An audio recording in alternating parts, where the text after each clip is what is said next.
लोकसभा किशनगंज।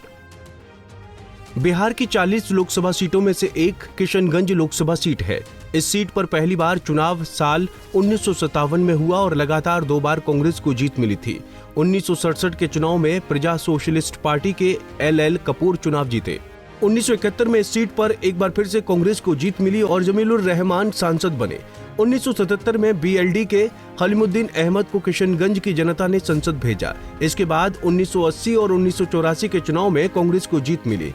1985 में उपचुनाव हुए जिसमें JNP के सैयद शहाबुद्दीन जीते। 1989 में किशनगंज सीट से कांग्रेस ने मशहूर पत्रकार MJ अकबर को मैदान में उतारा और वो जीतकर लोकसभा भी पहुंचे। 1991 में किशनगंज सीट से एक बार फिर से सैयद शहाबुद्दीन चुनाव जीतने में कामयाब रहे।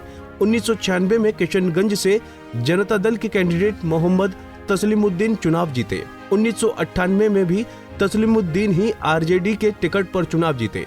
1999 में पहली बार इस सीट पर बीजेपी को जीत मिली और सैयद शहनवाज हुसैन यहां से संसद पहुंचे, लेकिन 2004 में तस्लीमुद्दीन ने शहनवाज हुसैन को हराकर बदला वसूल लिया। इसके बाद 2009 और 2014 में इस सीट पर कांग्रेस को जीत मिली और India Muslim personal law board के सदस्य मौलाना असरार उल हक काज़मी चुनाव जीते। वहीं 2019 के लोकसभा चुनाव में कांग्रेस कैंडिडेट डॉक्टर मोहम्मद जावेद ने किशनगंज में जीत का परचम लहराया था। आइए आपको बताते हैं कि किस जिले की कौन सी विधानसभा सीटें किशनगंज लोकसभा के अंतर्गत आती हैं। लोकसभा क्षेत्र किशनगंज, जिला किशनगंज, विधानसभा बहादुरगंज, ठाकुरगंज, किशनगंज और कोचाधामन। जिला पूर्णिया, विधानसभा अमौर और बायसी।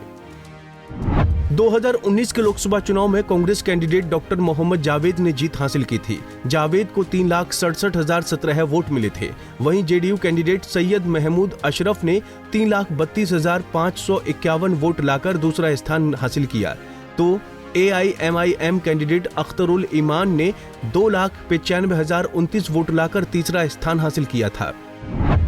अब एक नजर पिछले लोकसभा चुनाव के नतीजों पर डालें तो साल 2014 में इस सीट पर कांग्रेस के मोहम्मद असरारुल हक ने 4,93,461 वोट हासिल कर जीत का परचम लहराया था, तो वहीं बीजेपी के दिलीप कुमार जायसवाल 2,98,849 वोट हासिल कर दूसरे स्थान पर रहे थे, जबकि JDU के अखरुल ईमान को 55,822 वोट मिले और वो तीसरे स्थान पर रहे थे।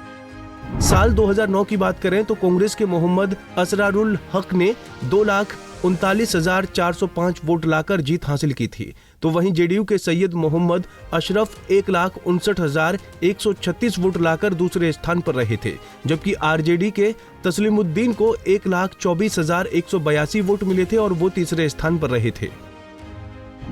साल 2004 की बात करें तो RJD कैंडिडेट तस्लीमुद्दीन ने 4,20,331 वोट लाकर जीत हासिल की थी, तो वहीं बीजेपी के सैयद शहनवाज हुसैन 2,59,834 वोट लाकर दूसरे स्थान पर रहे थे, जबकि समाजवादी पार्टी के अब्दुल जलील मस्तान को 77,356 वोट मिले थे और वो तीसरे स्थान पर रहे थे।